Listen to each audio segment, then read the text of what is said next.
I do not know for whom I am writing this for, or why I am writing it.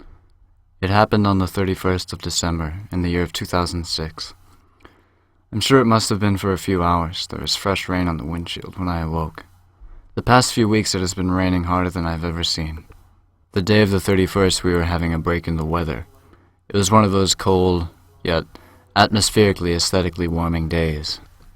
The sun was out, the air was clear, and there were a few clouds overhead with their silvery white texture that allowed the sun to gleam through and make the asphalt and the grass shine and glow.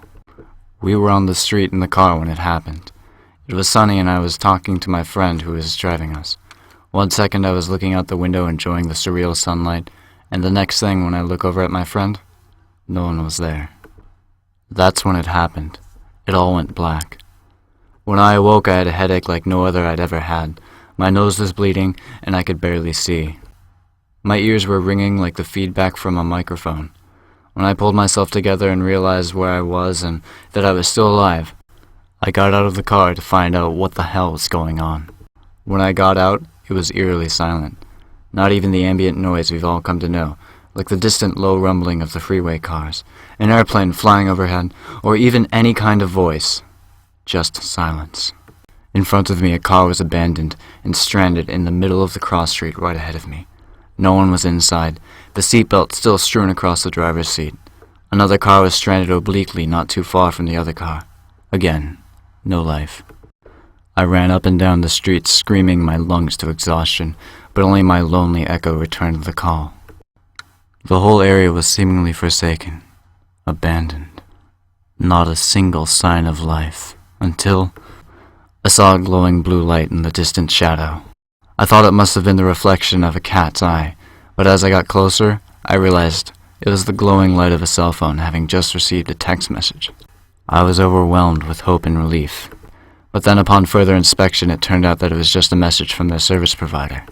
It was nothing but a goddamn advertisement. A lot of good the money-hungry advertisements will do now, wanting imaginary money to feed imaginary people.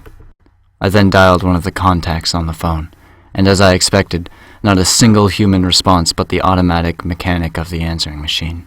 The phone had no clock, so I dialed popcorn.